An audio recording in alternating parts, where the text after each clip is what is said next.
Assalamu alaikum to all students. Today our topic is homeostasis.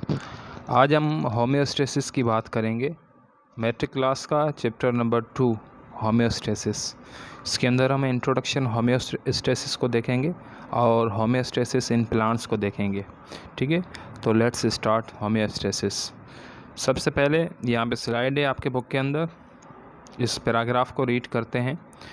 The internal condition of an organism is referred it is internal environment. It includes water, quantity, different solutes, temperature etc. यहाँ पे आप देखेंगे the internal condition जो है वो किसको कहा गया है। जानदारों के अंदर जो इंटरनल कंडीशन होती है वो उसका इंटरनल इन्वायरमेंट होता है।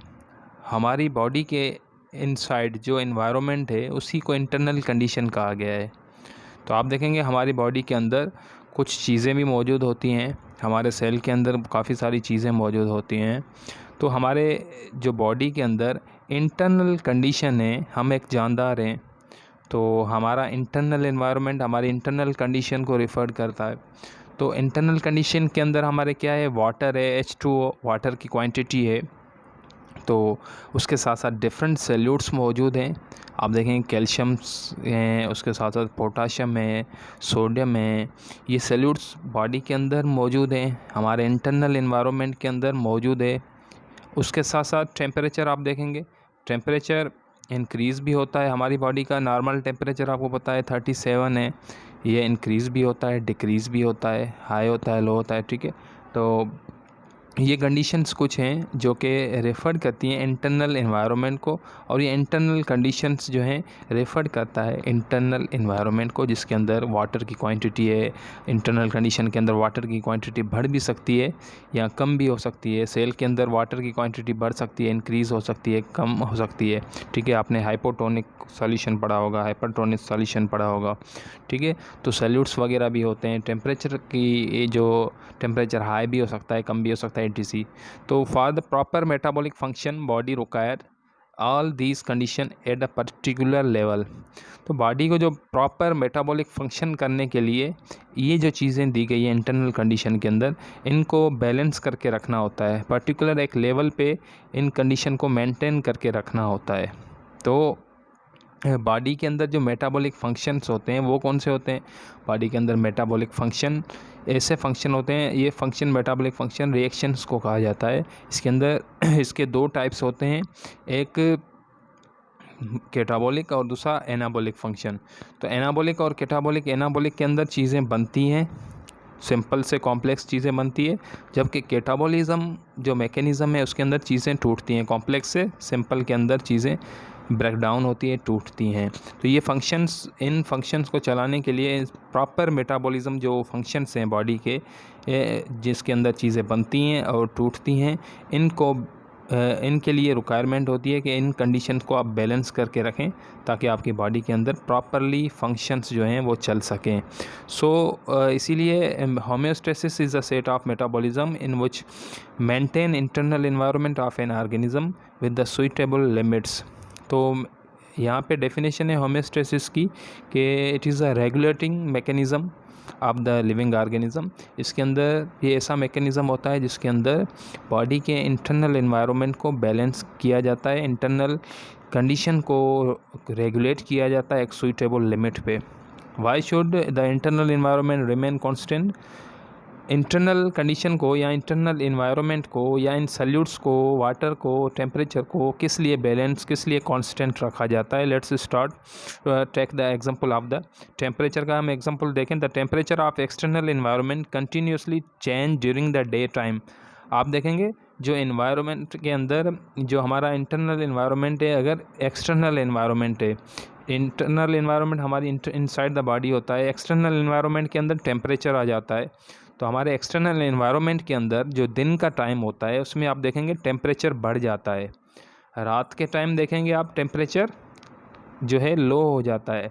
तो ज़्यादा जो गर्मी है वो हमें दिन को लगती है। अगर नॉर्मल डेज़ में आप सीज़न में आप देखेंगे तो दिन को ज़्यादा टेम्परेचर होता है और रात के टाइम जो है टेम्परेचर कम हो जाता है। तो the day but the enzymes work with in a certain range of the temperature जो लिविंग ऑर्गेनिजम्स के बॉडी के अंदर जो मॉलिक्यूल्स हैं या जो एंजाइम्स हैं वो एक सुइटेबल लिमिट पे काम करते हैं। एंजाइम्स सेंसिटिव होते हैं, मॉलिक्यूल्स जो हैं ये सेंसिटिव होते हैं, ये हमारी बॉडी के अंदर रिएक्शन की स्पीड को फास्ट अप करते हैं, तो उनको स्पीड अप करते हैं। तो इन टेम्परेचर के बढ़ने से इन एंजाइम्स के ऊपर अफेक्ट पड़ता है और एंजाइम्स अपनी बॉडी के अंदर सही तरह काम नहीं कर पाते। तो बॉडी के अंदर अगर टेम्परेचर बढ़ जाता है तो हमारी बॉडी के अंदर एक ऐसा सिस्टम है जो टेम्परेचर को बैलेंस करके रखता है एक रेंज तक, एक सुइटेबल रेंज तक। Therefore living organism must keep their internal temperature within this range. Organism maintain internal condition by the feedback system and जो living organisms होते हैं वो क्या करते हैं, internal condition को जो है वो बैलेंस करके मेंटेन करके रखते हैं। एक सिस्टम होता है जिसको फीडबैक सिस्टम कहा जाता है। फीडबैक सिस्टम के थ्रू अपने इंटरनल कंडीशन को बैलेंस करके रखते हैं। हमारी बॉडी के अंदर भी फीडबैक सिस्टम होता है। How body maintain homeostasis by feedback mechanism, जो बॉडी को मेंटेन किया जाता है या होम्योस्टेसिस के थ्रू जो बॉडी को मेंटेन किया जाता है, किस तरह किया जाता है। अगर इसका कोई फीडबैक सिस्टम है, मैकेनिज़्म है, वो आप बताएं कि उसके फीडबैक सिस्टम के थ्रू हमारे जो होम्योस्टेसिस का के थ्रू बॉडी के इंटरनल एनवायरनमेंट को किस तरह बैलेंस किया जाता है, तो उसको हम देखेंगे। अब इस पैराग्राफ को हमने जस्ट रीड किया और उसकी मीनिंग हमने देखी, तो इसकी डिटेल्स हम देखेंगे कि होम्योस्टेसिस की डिटेल्स क्या हैं और ये किसको कहा जाता है। तो यहाँ पे हम आगे देखेंगे होम्योस्टेसिस। जो होम्योस्टेसिस का टर्म होम्योस्टेसिस जो दिया था वो वाल्टर ब्रॉड फोर्ड कैनन ने दिया था, जो कि अमेरिकन फिजियोलॉजिस्ट है। कौन है? अमेरिकन फिजियोलॉजिस्ट था। इसने फर्स्ट टाइम टर्म दिया था होम्योस्टेसिस का। अगर वर्ड होम्योस्टेसिस देखें, होम्यो का मतलब होता है सेम और सिमिलर, बट नॉट 100%। 100% सिमिलर नहीं होता, कुछ जो है सिमिलर और सेम जो कंडीशंस होती हैं उसको कहा जाता है। ठीक है, सिमिलर सेम या आप मिलता जुलता जिसको हम कहें। उसके साथ साथ स्ट्रेसिस, होम्यो आपको समझ में आया, उसके साथ स्ट्रेसिस जो वर्ड है ये वर्ड अराइज किया गया है स्टैटिक से। रेस्टिंग पोजीशन आपको बताया, तो स्टैटिक से अराइज किया गया है, जिसकी मीनिंग है कि टू स्टे आर स्टैंड। ठीक है, उम्मीद है कि आपको होम्योस्टेसिस का वर्ड जो है वो समझ में आ गया होगा कि होम्योस्टेसिस का मकसद क्या है। उसके साथ साथ आप आगे देखेंगे कि इसकी कुछ डेफिनेशंस हैं, वो भी आपके जहन में होनी चाहिए, क्योंकि पेपर्स में शॉर्ट क्वेश्चन में या लॉन्ग क्वेश्चन में क्वेश्चन जो पूछे जाते हैं वो थोड़ा डिफरेंट वे से पूछे जाते हैं, बच्चों को समझ में नहीं आते। तो इन generally maintenance of the internal condition of the body, क्या होता है, इंटरनल कंडीशन जो बॉडी की होती है उसको मेंटेन किया जाता है। इस प्रोसेस को कहा जाता है होम्योस्टेसिस, या to maintenance of the internal environment of the body of the living organism. Internal condition या इंटरनल एनवायरनमेंट बॉडी का, किसका, लिविंग ऑर्गेनिज्म का, उसको बैलेंस किया जाए, उसको मेंटेन किया जाए। इस प्रोसेस को भी कहा जाता है homeostasis. The mechanism in which internal condition या internal environment of the body are properly maintain or regulate is called homeostasis. ये होम्योस्टेसिस एक ऐसा मैकेनिज़्म होता है जिसके अंदर इंटरनल कंडीशन को, इंटरनल एनवायरनमेंट को, बॉडी के जो इंटरनल फंक्शंस होते हैं उनको प्रॉपरली मेंटेन किया जाता है, रेगुलेट किया जाता है, और इस प्रोसेस को कहा जाता है homeostasis. To stable or balance the internal condition of the body. आप ये भी कह सकते हैं simply, to stable or the balance internal condition of the body. Body को आप देखें स्टेबल बनाया जाता है या उसको बैलेंस किया जाता है इंटरनल कंडीशन को, तो इस प्रोसेस को भी कहा जाता है कि होम्योस्टेसिस। अगर होम्योस्टेसिस डिस्टर्ब होता है, अगर if the body loss the homeostasis, अगर बॉडी होम्योस्टेसिस को लॉस करती है, लॉस करने से क्या होता है, डिजीज़ होती हैं, डिजीज़ अकर हो सकती हैं। अगर होम्योस्टेसिस डिस्टर्ब होता है, वो लॉस हो जाता है, उसकी बॉडी के फंक्शन, होम्योस्टेसिस फंक्शन जो है वो लॉस होता है, तो उसकी वजह से डिजीज़ काज हो सकती हैं, और उसके साथ साथ डेथ भी हो सकती है। डेथ में भी अकर जो है वो भी हो सकती है, और बहुत सारी जो हैं बीमारियाँ काज हो सकती हैं अगर होम्योस्टेसिस डिस्टर्ब होता है। तो यहाँ पे और कुछ सिंपल देखें कि होम्योस्टेसिस को और हम क्या कहेंगे। होम्योस्टेसिस को अगर देखें आप तो इक्विलिब्रियम से भी तो maintaining maintaining of the dynamic equilibrium क्या कहेंगे हम, maintaining of the dynamic equilibrium. तो इसको भी होम्योस्टेसिस कहा जाता है, maintaining of the dynamic equilibrium. ये आप देखेंगे, अगर मैं आपको मिसाल दूं, यहाँ पे एक पेन है, अगर इस पेन को मैं यहाँ पे एक अपने फिंगर के ऊपर रखूं और आप यहाँ पे देखेंगे पेन को मैंने अगर यहाँ पे रखा है तो ये बैलेंस नहीं हो पाएगी, गिर जाएगी, इस साइड गिरेगी या इस साइड गिरेगी। इट मीन मेरी बॉडी के जो बॉडी के फंक्शंस होते हैं उनको भी बैलेंस किया जाता है। अगर बॉडी का फंक्शन बैलेंस है तो बॉडी के अंदर फंक्शन तमाम जो है वो बैलेंस होंगे। अगर मेरे बॉडी के अंदर कोई ऐसा फंक्शन है वो डिस्टर्ब हो गया है या होम्योस्टेसिस डिस्टर्ब हो गया है जिसकी वजह से बॉडी के और फंक्शन जो है वो भी डिस्टर्ब हो जाएंगे, कॉमन सेंस की बात है। तो मेंटेनेंस जो है या maintaining of the dynamic equilibrium, इसको भी जो है होम्योस्टेसिस कहा जाता है। और ये जो होम्योस्टेसिस का प्रोसेस है, ये मैकेनिज़्म जो है ये बॉडी को कांस्टेंट बना के रखता है, हमारे बॉडी के एनवायरनमेंट को कांस्टेंट बना के रखता है। ठीक है। और इट में भी इसके अंदर जो चीज़ें आती हैं जो यहाँ पे आप देखेंगे, यहाँ पे कुछ लिखी हुई हैं कि वाटर है, ठीक है, और वाटर के साथ सॉल्यूट्स हैं, टेम्परेचर है। तो टेम्परेचर है, कंसंट्रेशन ऑफ वाटर है, और यहाँ उसके अंदर इलेक्ट्रोलाइट्स हो सकते हैं, जिसको मैंने आपको कहा कि इलेक्ट्रोलाइट्स रिलेटेड होते हैं, जिसके अंदर कैल्शियम आयन है, ठीक है, पोटाशियम है, सोडियम है और मैग्नीशियम है। ठीक है, ये कुछ चीज़ें होती हैं, इनको बैलेंस किया जाता है, इनकी कंसंट्रेशन को बैलेंस किया जाता है, वाटर की कंसंट्रेशन को बैलेंस किया जाता है, टेम्परेचर को नॉर्मल रेंज पे बैलेंस किया जाता है। ठीक है। और उसके साथ साथ ऑक्सीजन के अमाउंट को बैलेंस किया जाता है, रेगुलेट किया जाता है, कार्बन डाइऑक्साइड की क्वांटिटी को बैलेंस किया जाता है, रेगुलेट किया जाता है, पीएच को जो है बैलेंस किया जाता है, मेंटेन किया जाता है। उसके साथ साथ वॉल्यूम जो है, प्रेशर है, उसको भी बैलेंस किया जाता है। फॉर एग्जांपल अगर ब्लड प्रेशर जो है उसको अगर हम देखें ड्यूरिंग द कट, अगर किसी को कट लग जाता है, कट लगने से क्या होता है, जब भी कट लगेगा तो उस कट के दौरान, एक मिनट,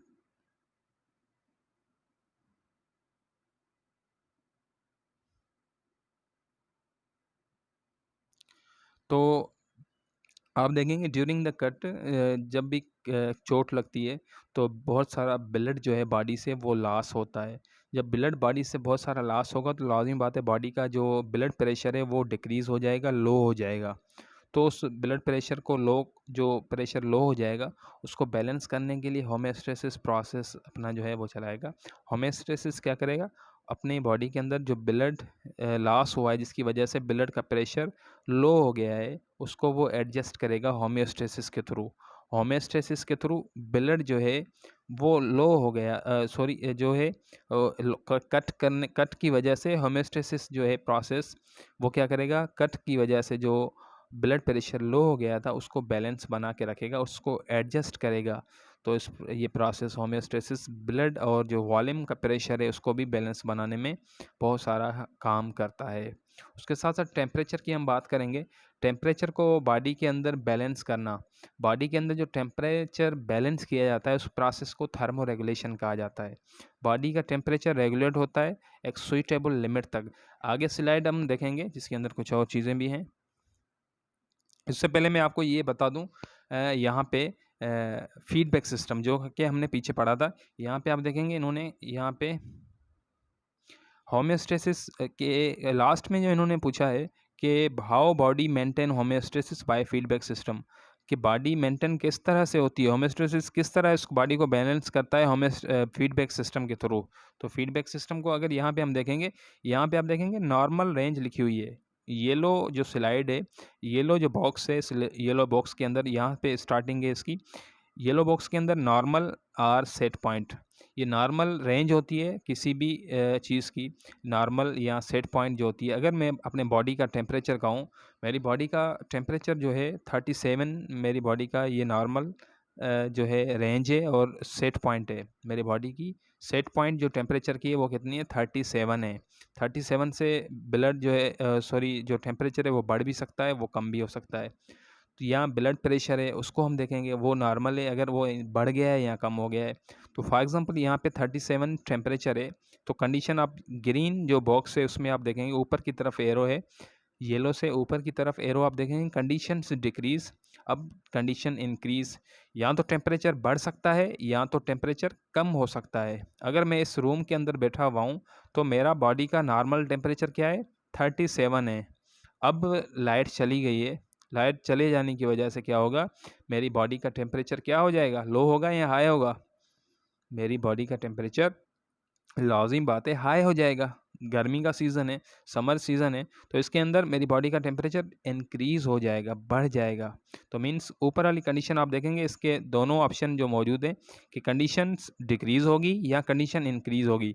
तो यहाँ पे कंडीशन क्या हो गई, इंक्रीज़ हो गई, मीन्स टेम्परेचर बॉडी का बढ़ गया है। तो मेरी बॉडी के अंदर टेम्परेचर इंक्रीज़ हो गया है, तो इसको डिटेक्ट किया जाएगा। हमारी बॉडी के अंदर कुछ रिसेप्टर्स होते हैं, स्किन के अंदर रिसेप्टर होते हैं, और रिसेप्टर क्या करेंगे, मेरे बॉडी के अंदर जो टेम्परेचर इंक्रीज़ हुआ है उसको डिटेक्ट कर लेंगे, उस इन्फॉर्मेशन को रिसीव कर लेंगे। रिसेप्टर क्या करते हैं, इन्फॉर्मेशन को रिसीव करते हैं। अगर मेरी बॉडी के अंदर टेम्परेचर इंक्रीज़ हुआ है, ये इन्फॉर्मेशन है, इस इन्फॉर्मेशन को ये रिसीव कर लेंगे। मतलब ये रिसेप्टर स्टिमुलस करते हैं। स्टिमुलस कहा जाता है मीन्स एक्सटर्नल बॉडी के अंदर कोई चेंजेस आती है, मीन्स बॉडी के हमारे सराउंडिंग में कोई चेंजेस आएगी तो उस चेंजेस को स्टिमुलस कहा जाएगा। तो यहाँ पे चेंजेस क्या आई थी इस रूम के अंदर कि लाइट चली गई जिसकी वजह से टेम्परेचर हाई हो गया, तो ये स्टिमुलस हुआ। स्टिमुलस की वजह से मीन्स टेम्परेचर इंक्रीज़ हुआ, स्टिमुलस क्या था, टेम्परेचर बढ़ गया। तो मेरी बॉडी के अंदर रिसेप्टर्स स्किन के अंदर मौजूद थे, उन्होंने इस इंफॉर्मेशन को क्या किया, रिसीव किया कि गर्मी ज़्यादा है बॉडी के अंदर, ज़्यादा। तो अब ये इंफॉर्मेशन जो इन्होंने रिसीव की थी स्किन से, ये क्या करेंगे, ट्रांसफ़र करेंगे हमारे ब्रेन को, हमारे कंट्रोल सिस्टम को। उसके बाद आप एरो देखेंगे, ऑरेंज ये जो है ऑरेंज से ये बॉक्स जाएगा रेड की तरफ जिसके अंदर कंट्रोल सेंटर लिखा हुआ है। कंट्रोल सिस्टम जो है सेंटर जो है हमारा ब्रेन है। हमारा ब्रेन क्या करेगा, इस इंफॉर्मेशन को रिसीव करेगा जो कि रिसेप्टर ने रिसीव की थी। रिसेप्टर इंफॉर्मेशन जो है ये कंट्रोल सिस्टम को भेजेगा और ये कंट्रोल सिस्टम उस इंफॉर्मेशन को रीड करेगा। रीड करने के बाद ये देखेगा कि कंडीशन क्या है, कौन सी कंडीशन करेक्ट है कि टेम्परेचर बढ़ा है या टेम्परेचर कम हुआ है, इसको किस तरह से बैलेंस बना के रखना है। हमारे बॉडी के अंदर हमारे कंट्रोल सिस्टम, जो हमारा कंट्रोल सेंटर है वो ब्रेन है, उस ब्रेन के अंदर जो टेम्परेचर को रेगुलेट करता है उस पार्ट को हाइपोथैलेमस कहा जाता है। हाइपोथैलेमस जो है हमारे ब्रेन के अंदर एक हिस्सा होता है जो टेम्परेचर को बैलेंस बना के रखता है। तो कंट्रोल सिस्टम क्या करेगा कि या तो इसके दो टाइप्स होते हैं, करेक्टिव मैकेनिज्म के अंदर दो चीज़ें आएंगी, या तो टेम्परेचर को वो बढ़ा देगा या तो टेम्परेचर को और कम कर देगा। अगर टेम्परेचर को कम कर रहा है तो वो अपोज कर लेगा। अगर टेम्परेचर फॉर एग्जांपल लाइट चली गई रूम के अंदर और टेम्परेचर क्या हुआ, बढ़ गया, तो कंट्रोल सिस्टम क्या करे और इसको मज़ीद बढ़ा देगा। मीन्स मैंने फॉर एग्जांपल मैंने जनरेटर ऑन नहीं किया या लाइट चली गई मैंने यूपीएस ऑन नहीं किया, तो इट मीन और मेरी बॉडी का टेम्परेचर इंक्रीज़ होगा, बढ़ेगा। इट मीन मेरा टेम्परेचर बॉडी का क्या होगा, स्टेबल होगा और स्टेबल कंडीशन हो जाएगी, तो स्ट्रांग हो जाएगी। तो मीन्स जो फीडबैक सिस्टम क्या हो जाएगा, स्ट्रांग हो जाएगा। तो इस फीडबैक सिस्टम को कंट्रोल सेंटर या तो स्ट्रांग कर देगा या तो अपोज कर देगा। अगर स्ट्रांग कर रहा है तो ये पॉजिटिव फीडबैक सिस्टम होगा, अगर ये जो अपोज कर रहा है इट मीन ये नेगेटिव फीडबैक सिस्टम होगा। अगर आप कहेंगे कि अपोज फीडबैक सिस्टम किसको कहते हैं, बेटा देखें, अपोज फीडबैक सिस्टम उस सिस्टम को कहते हैं जो अगेंस्ट हो किसी के। फॉर एग्जांपल देखें, बॉडी का यहाँ पे रूम के अंदर टेम्परेचर बढ़ गया है तो कंट्रोल सेंटर क्या करेगा, उसको उसके अगेंस्ट काम करेगा। अगर बढ़ गया है तो उसके अगेंस्ट काम ऐसा करेगा ताकि वो टेम्परेचर लो हो जाए, जो टेम्परेचर बढ़ गया था उसको कम करेगा, मीन्स लो करेगा, तो उसको अपोज कहा जाता है, उसको नेगेटिव फीडबैक सिस्टम कहा जाता है। तो यहाँ पे आप देखेंगे, अगर एक और मिसाल मैं आपको दूंगा इस फीडबैक सिस्टम के हवाले से, पर इसको कंप्लीट करते हैं। यहाँ पे इसने नेगेटिव फीडबैक सिस्टम चलाया, ऑन किया और कंट्रोल सिस्टम हाइपोथैलेमस ने क्या किया, उस टेम्परेचर को जो है वो लो किया नेगेटिव फीडबैक सिस्टम के थ्रू, और ये करेक्टिव मैकेनिज़्म था। इसको करेक्टिव मैकेनिज़्म के through control system, control centre करेगा। अब जो लास्ट जो बॉक्स है इसमें आप देखेंगे condition back to the normal. या तो बॉडी का टेम्परेचर 37 पे सेम रेंज पे नॉर्मल आ जाएगा, या तो अगर बढ़ गया है, अगर कम था तो उसको इंक्रीज़ कर देगा, अगर इंक्रीज़ है तो उसको डिक्रीज़ कर लेगा। फाइनली होम्योस्टेसिस जो है इस तरह से होता है, और होम्योस्टेसिस के 2 टाइप्स होते हैं। एक पॉज़िटिव जो फीडबैक सिस्टम है इसके 2 टाइप्स होते हैं। एक पॉज़िटिव फीडबैक सिस्टम होता है, दूसरा नेगेटिव फीडबैक सिस्टम होता है। आप देखेंगे, दूसरा मिसाल मैं आपको दूँ, अगर नॉर्मल सेट पॉइंट पे रेंज पे जो हमारी ग्लूकोज़ बॉडी का लेवल जो है वो नॉर्मल है। हमने ग्लूकोज़ कुछ मीठी मीठी चीज़ें हमने खाई हैं जिसकी वजह से ग्लूकोज़ का लेवल जो है वो नॉर्मल है। अगर और बहुत सारी हमने चीज़ें मीठी खाई हैं जिसकी वजह से हमारी बॉडी के अंदर ग्लूकोज़ का लेवल बढ़ गया है, तो लाज़मी बात है हम हमारी बॉडी के अंदर रिसेप्टर हैं, उस चीज़ को डिटेक्ट कर लेंगे।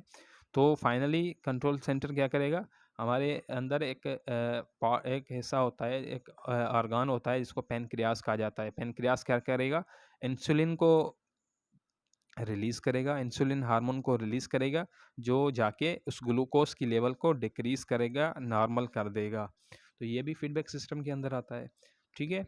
तो ऐसे ही जो है फीडबैक सिस्टम वर्क करता है। तो इस प्रोसेस को, तो हम बात कर रहे थे कि थर्मो रेगुलेशन के हवाले से। थर्मो रेगुलेशन किसको कहेंगे? थर्मो रेगुलेशन यहाँ पे कहा जाता है कि body temperature regulate in a suitable limit. Body के टेम्परेचर को सुइटेबल लिमिट पर जो है रेंज पे रेगुलेट किया जाए, तो इस प्रोसेस को थर्मो रेगुलेशन कहा जाता है। मीन्स थर्मो रेगुलेशन के अंदर टेम्परेचर को बैलेंस किया जाता है। अगर ह्यूमन के अंदर देखें, नॉर्मल रेंज जो सेट पॉइंट होती है ह्यूमन के अंदर, जो टेम्परेचर की नॉर्मल पॉइंट होती है, रेंज होती है, यहाँ सेट पॉइंट जो होती है वो 36 सेंटीग्रेड से 37 सेंटीग्रेड तक होती है।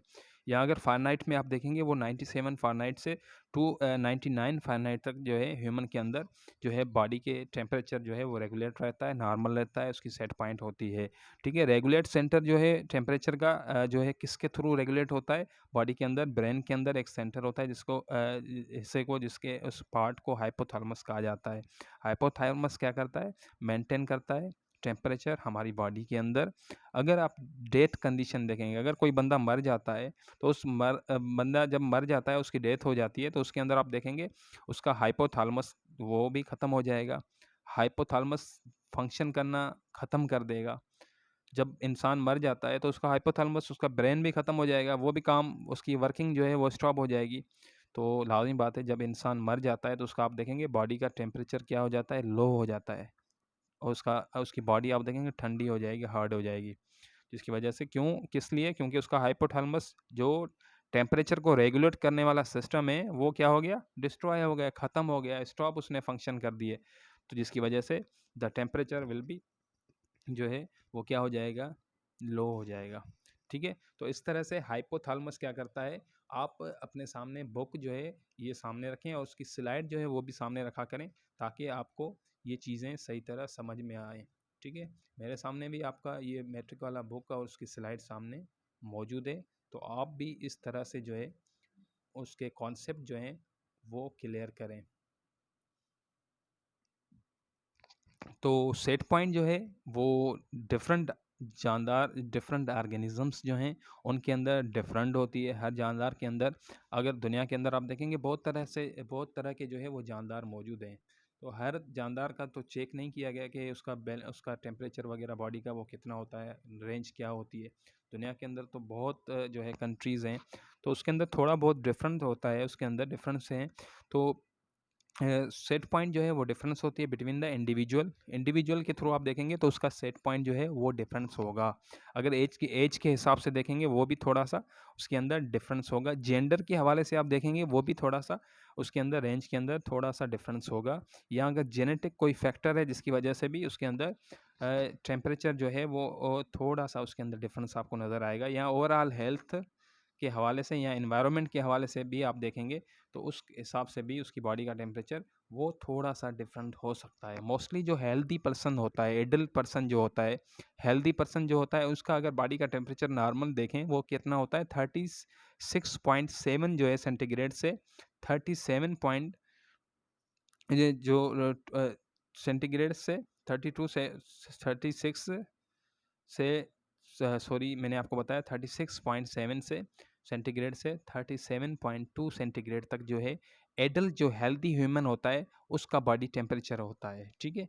अगर फ़ारेनहाइट में आप देखेंगे तो वो 98.1 फ़ारेनहाइट से 98.9 फ़ारेनहाइट तक जो है एडल्ट जो हेल्दी पर्सन होता है उसका नॉर्मल बॉडी का टेम्परेचर होता है।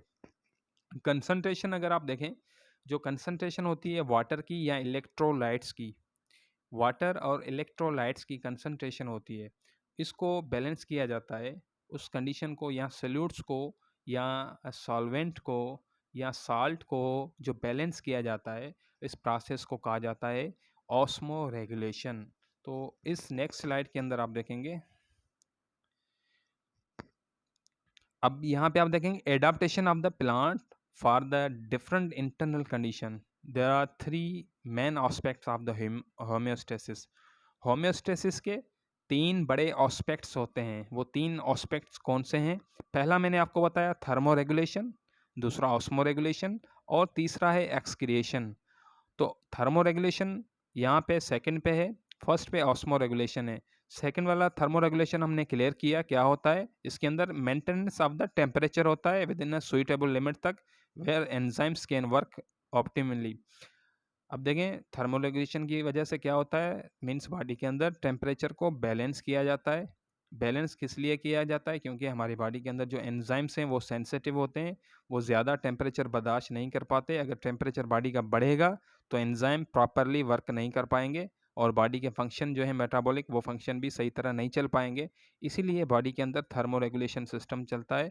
थर्मो रेगुलेशन सिस्टम जो है किसके थ्रू होता है? होम्योस्टेसिस इसको चला रहा होता है, उसका एस्पेक्ट है। और होम्योस्टेसिस इस प्रोसेस के अंदर थर्मो रेगुलेशन के अंदर टेम्परेचर को बैलेंस बना के रखता है और ये प्रोसेस ब्रेन के थ्रू चलता है। ब्रेन का एक पार्ट है जिसको हाइपोथैलेमस कहा जाता है। ऑस्मो रेगुलेशन की बात करेंगे, it is the maintenance of the internal water and salt condition by the osmosis. Osmo regulation के अंदर क्या होता है, बैलेंस बनाया जाता है या मेंटेनेंस की जाती है इंटरनल वाटर की, इंटरनल सॉल्ट की। मीन्स बॉडी के अंदर हमारे बहुत सारे सॉल्ट होते हैं, बॉडी के अंदर बहुत सारा अमाउंट में वाटर होता है। इस वाटर को और सॉल्ट की कंडीशन को मेंटेन बना के रखना, इस प्रोसेस को कहा जाता है osmoregulation. Osmoregulation is a process in which organism maintain the concentration of water and salt or solutes. If the water not maintain, अगर आप देखेंगे जो वाटर है वो मेंटेन नहीं होता, द सेल फंक्शन जो है वो प्रॉपरली नहीं कर पाएगा। सेल के जो फंक्शन है वो डिस्टर्ब हो जाएंगे। सेल के जो भी हमारी बॉडी के अंदर जो भी सेल के अंदर फंक्शन हो रहे हैं, अगर वो वाटर मेंटेन नहीं है तो वो फंक्शन डिस्टर्ब हो सकते हैं। अगर मैं बात करूं सेल के हवाले से, अगर सेल के अंदर पानी बहुत कम है तो लाज़िम बात है सेल क्या हो जाएगा, श्रिंक हो जाएगा। सेल के अंदर जो है वाटर जो है वो बहुत सारा सेल के अंदर जब लॉस हो जाता है तो सेल जो है वो श्रिंक हो जाता है। उसके अंदर वाटर की सेल के अंदर डिहाइड्रेशन हो जाएगी, मीन्स पानी बहुत कम हो जाएगा और सेल की डेथ हो जाएगी। ऐसे ही दूसरी कंडीशन ये होती है जिसके अंदर सेल के अंदर पानी बढ़ जाता है, मीन्स सेल के अंदर बहुत सारा पानी हो जाता है। जब भी सेल के अंदर पानी ज़्यादा आता है तो उस कंडीशन के अंदर सेल जो है ज़्यादा पानी जब सेल के अंदर होगा तो सेल बस्ट हो जाएगा। जिसकी वजह से किसकी वजह से बस्ट हुआ? क्योंकि सेल के अंदर पानी की कंसंट्रेशन बढ़ गई। उससे पहले जो हमने देखा कि सेल के अंदर पानी की अमाउंट क्वांटिटी वो बहुत कम थी जिसकी वजह से सेल की डेथ हो गई। दूसरी कंडीशन ये थी कि सेल के अंदर पानी बहुत ज़्यादा था जिसकी वजह से सेल बस्ट हो गया। इट मीन सेल के अंदर न पानी ज़्यादा हो न सेल के अंदर पानी कम हो। तो सेल के अंदर नॉर्मल रेंज पे पानी जो है वो मेंटेन किया जाता है कि बॉडी के अंदर सेल के अंदर पानी न ज़्यादा हो न कम हो, तो ये भी प्रोसेस होम्योस्टेसिस के थ्रू होता है। होम्योस्टेसिस का ऑस्पेक्ट ऑस्मोरेगुलेशन है। ऑस्मोरेगुलेशन के थ्रू इस सेल के अंदर वाटर की क्वांटिटी को बैलेंस बनाया जाता है, उसकी कंडीशन को मेंटेन किया जाता है। तो ऑस्मोरेगुलेशन के अंदर मेंटेन किया जाता है वाटर को और सॉल्ट को। किसके थ्रू किया जाता है? डिफ्यूजन के थ्रू और ऑस्मोसिस के थ्रू। एक प्रोसेस होता है डिफ्यूजन और दूसरा ऑस्मोसिस। तो डिफ्यूजन और ऑस्मोसिस के थ्रू जो है इनको मेंटेन किया जाता है। अगर मैं आपको बताऊं डिफ्यूजन के हवाले से, तो डिफ्यूजन होता है movement of the solute particle from higher concentration to the lower concentration. ठीक है, मूवमेंट डिफ्यूजन के अंदर क्या होती है, यहाँ पे हम अगर देखें तो मूवमेंट सॉल्यूट्स की होती है। सॉल्यूट्स के जो पार्टिकल्स होते हैं उनकी मूवमेंट होती है। कहाँ से? फ्रॉम हायर कंसंट्रेशन से लोअर कंसंट्रेशन की तरफ। जहाँ पे कंसंट्रेशन ज़्यादा होगी वहाँ से कम की तरफ जो है, कंसंट्रेशन जहाँ पे कम होगी वहाँ हायर से लो की तरफ जो है वो मॉलिक्यूल्स की, उन पार्टिकल्स की मूवमेंट होती है। तो इसको कहा जाता है डिफ्यूजन। और इसका एग्जांपल आप देखें ग्लूकोस है। ग्लूकोस की जो है पार्टिकल्स जो हैं ग्लूकोस के, वो हायर कंसंट्रेशन से जब मूव करते हैं लो कंसंट्रेशन की तरफ, तो इस कंडीशन के अंदर इसको डिफ्यूजन कहा जाता है। ठीक है, ऐसे ही आप देखेंगे साल्ट जो है, ग्लूकोस है या साल्ट जो है वो रिमूव होता है ड्यूरिंग द स्वेट। स्वेट के जो है फ्रॉम द स्किन, हमारे स्किन के थ्रू आप देखेंगे जब हमें ज़्यादा टेम्परेचर अगर बढ़ गया है, बॉडी का टेम्परेचर ज़्यादा बढ़ जाता है, तो बहुत सारी जो है हमारी बॉडी से बहुत सारा जो है पसीना बाहर निकलता है, स्वेट आना जो है स्टार्ट हो जाता है। तो ये स्वेट आना जो है स्टार्ट होता है, ये भी होम्योस्टेसिस के थ्रू होता है। स्वेट के अंदर आप देखेंगे साल्ट मौजूद होता है। अगर आप स्वेट कैसी के तो हम सम टाइम देखते हैं कि स्वेट का जो टेस्ट होता है वो साल्टी होता है। अगर किसी ने उसको टेस्ट किया है तो आप देखेंगे तो साल्ट की जो टेस्ट होती है जो उसकी स्वेट की जो टेस्ट होती है वो साल्टी होती है। तो उसके अंदर नमक होता है। तो ये पार्टिकल्स, सॉल्ट के पार्टिकल्स हमारे बॉडी से बाहर रिमूव होते हैं। तो ये मूवमेंट जो है ये डिफ्यूजन कहलाती है। तो बॉडी के अंदर जब ज़्यादा टेम्परेचर बढ़ जाता है तो उसके थ्रू स्वेटिंग स्टार्ट हो जाती है, जिसकी वजह से बहुत सारी जो है हमारी बॉडी का इंटरनल इन्वायरमेंट जो है वो कूल हो जाता है। जब भी स्वेटिंग होगी तो इंटरनल कंडीशन बॉडी की जो है वो कूल हो जाएगी, टेम्परेचर लो हो जाएगा। तो बॉडी के अंदर मेंटेनेंस सॉल्यूट्स की और उसके साथ साथ सॉल्वेंट की, वाटर की मेंटेनेंस को कहा जाता है ऑस्मो रेगुलेशन। ठीक है, और उसके साथ साथ एक्स्ट्रा जो वाटर होता है वो रिमूव होता है from higher concentration to the lower concentration. Body के अंदर से बहुत सारा हायर कंसंट्रेशन से लोअर कंसंट्रेशन की तरफ जो वाटर की मूवमेंट होती है या वाटर जो लॉस होता है, रिमूव होता है, इस कंडीशन को ऑस्मोसिस कहा जाता है। ठीक है, और उसके साथ-साथ ऑस्मो रेगुलेशन की और मैं कुछ डिटेल्स आपको दूँ कि osmoregulation is a part, या मैं आपको कहूँ this is the best working process for the balancing of the our body fluids. Osmoregulation एक ऐसा फंक्शन है जो कि क्या है, एक बेस्ट वर्किंग प्रोसेस करता है हमारी बॉडी के अंदर, बैलेंस सिस्टम को बॉडी के अंदर बैलेंस बना के, फंक्शंस को या वाटर को, जो बॉडी के फ्लूइड्स होते हैं उनको बैलेंस बना के रखता है। बॉडी के अंदर जो भी हमारे फ्लूइड्स हैं वो सारे फ्लूइड्स जो हैं मेंटेन ऑस्मो रेगुलेशन के थ्रू ही होते हैं। Mostly in this function done by the kidney. अगर ह्यूमन के अंदर देखेंगे, ह्यूमन की बात करें, तो ह्यूमन के अंदर जो ये ऑस्मो रेगुलेशन का फंक्शन है, ये 90% जो है वो किडनी के थ्रू होता है। ठीक है, तो उसके साथ साथ मैं ग्लूकोज की बात करूं, अगर ग्लूकोज आप देखेंगे, नॉर्मल ग्लूकोज हमारी बॉडी के अंदर, हमारे ब्लड जो होता है उस ब्लड के अंदर 1 ग्राम तक होता है। अगर ये ग्लूकोज इंक्रीज हो जाए, अगर ये ग्लूकोज 1 ग्राम से ब्लड के अंदर ज़्यादा हो जाता है, इंक्रीज़ हो जाता है, तो हमारी बॉडी के अंदर, मैंने आपको बताया, एक पैनक्रियाज ऑर्गन है, ये क्या करेगा, ये रिलीज़ करता है एक हार्मोन को रिलीज़ करेगा जिसको इंसुलिन कहा जाता है। ये हार्मोन इन जो है ये जाकर उस ग्लूकोज की लेवल को ब्लड के अंदर क्या करेगा, डिक्रीज़ कर देगा, उस लेवल को लो कर देगा, कम कर देगा।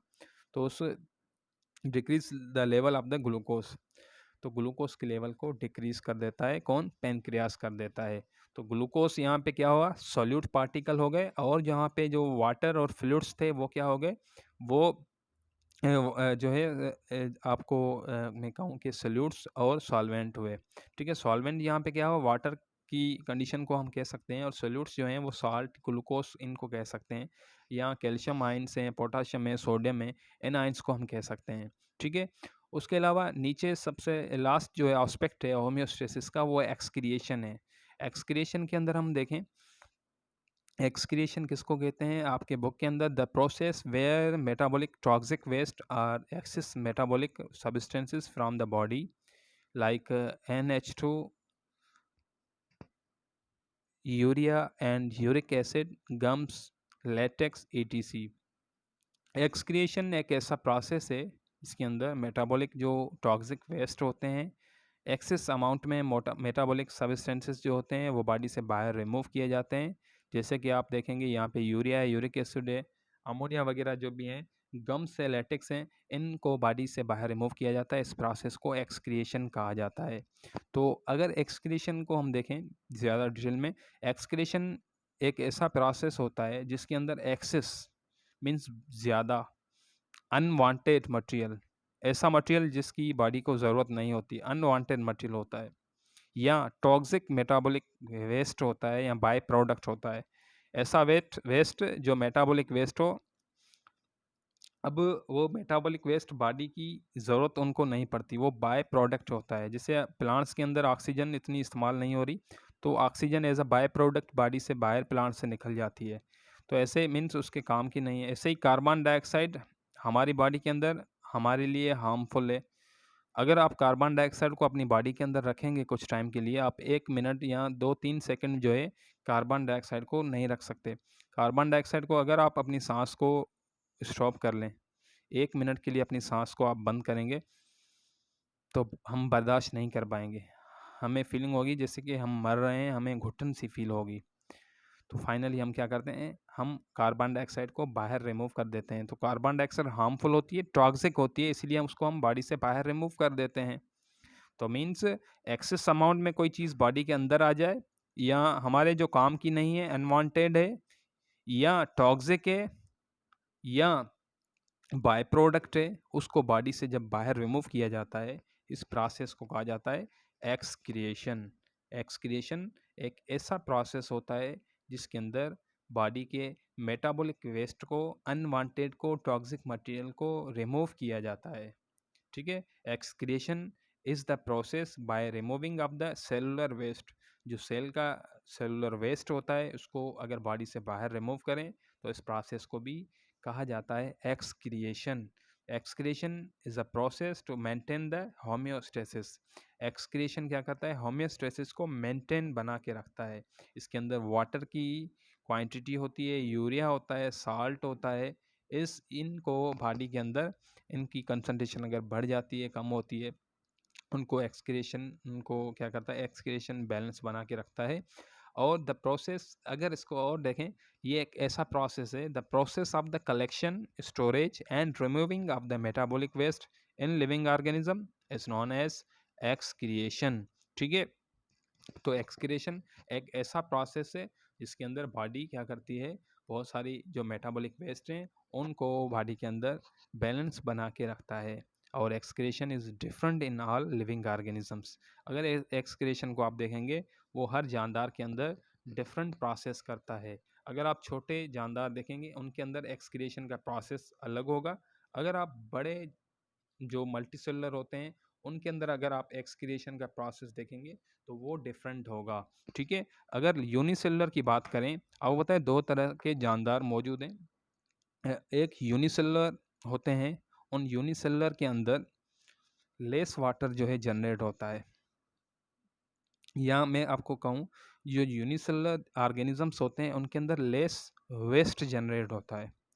वेस्ट प्रोडक्ट, अनवांटेड प्रोडक्ट, या टॉक्सिक जो मटेरियल है, वो मेटाबॉलिक जो वेस्ट है वो लेस जनरेट होता है, बहुत कम होता है, क्योंकि वो यूनिसेलुलर होते हैं, उनकी बॉडी इतनी ज़्यादा बड़ी नहीं होती, तो उनके अंदर कोई सिस्टम भी नहीं होता।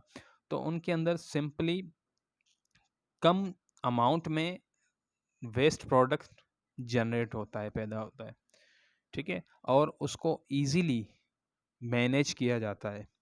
जहाँ पे जिसकी बॉडी बहुत सिंपल है, उसकी बॉडी के अंदर जो वेस्ट प्रोडक्ट है वो भी बहुत कम अमाउंट में जनरेट होगा, और अगर उसको बॉडी से बाहर रिमूव करना है तो वो भी उसके अंदर कोई मुश्किलात पेश नहीं आएगी, वो ईज़िली जो है उसको मैनेज किया जाएगा। तो जो भी यूनिसेलुलर होते हैं, उनके अंदर अगर वेस्ट बॉडी के अंदर जनरेट होता है, तो वो लिमिटेड अमाउंट में होता है और वो सिंपल डिफ्यूजन के थ्रू या ऑस्मोसिस के थ्रू बॉडी से बाहर रिमूव किया जाता है।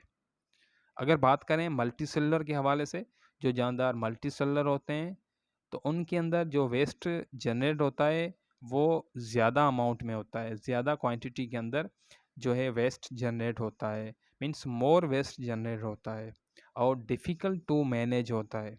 अगर जो बॉडी मल्टीसेलुलर है, लाज़िमी बात है उस बॉडी के अंदर सिस्टम्स होंगे, वो बड़ी बॉडी है, तो उसके अंदर जो वेस्ट प्रोडक्ट होगा वो भी ज़्यादा जनरेट होगा, वेस्ट प्रोडक्ट ज़्यादा बनेगा। अगर उसको बाहर रिमूव करना है तो उसको रिमूव करने के लिए डिफ़िकल्ट होगा मैनेज करना, उसको बाहर निकालना बहुत मुश्किल होगा, उसको मैनेज करना बहुत मुश्किल होगा, ठीक है? ऐसे ही अगर जो मल्टीसेलुलर होते हैं उनके अंदर जो वेस्ट प्रोडक्ट ज़्यादा बनता है, तो उनमें से प्लांट्स आ जाते हैं, प्लांट्स के अंदर बहुत सारा वेस्ट बनता है, ऐसे ही एनिमल्स के अंदर बहुत सारा वेस्ट बनता है, ठीक है? तो ये मल्टीसेलुलर ऑर्गेनिज़म्स होते हैं, इनकी बॉडी के अंदर सिंपल वे से जो है ये वेस्ट रिमूव नहीं होता, इनकी बॉडी के अंदर इनको ज़रूरत होती है एक सिस्टम की, जिसको कहा जाता है एक्सक्रीटरी सिस्टम। एक्सक्रीटरी सिस्टम एक सिस्टम होता है जो प्लांट्स के अंदर, एनिमल्स के अंदर जो वेस्ट प्रोडक्ट को बॉडी से बाहर रिमूव करता है। ठीक है? तो उम्मीद है कि तमाम बच्चों को थर्मोरेगुलेशन, एक्सक्रिएशन और ऑस्मोरेगुलेशन जो कि ऑस्पेक्ट हैं होम्योस्टेसिस के, वो सही तरह समझ आ गए होंगे। होम्योस्टेसिस कहा जाता है इंटरनल कंडीशन को, इंटरनल एनवायरनमेंट को बैलेंस करना, और उसके जो ऑस्पेक्ट्स होते हैं वो ऑस्मोरेगुलेशन होता है। ऑस्मोरेगुलेशन के अंदर वाटर और सॉलिड्स को बैलेंस बना के रखना होता है। थर्मोरेगुलेशन के अंदर टेम्परेचर को बैलेंस रखना होता है, और एक्सक्रिएशन के अंदर जो बॉडी के अंदर सेलुलर वेस्ट होता है, मेटाबॉलिक वेस्ट होता है, अनवांटेड वेस्ट होता है, टॉक्सिक वेस्ट होता है, उनको बॉडी से बाहर रिमूव किया जाता है। इस प्रोसेस को कहा जाता है एक्सक्रीशन। तो तमाम बच्चों से रिक्वेस्ट करूँगा कि मेरा चैनल सब्सक्राइब करें, लाइक करें और कमेंट करें। उसके साथ-साथ शेयर करना नहीं भूलें। Thank you.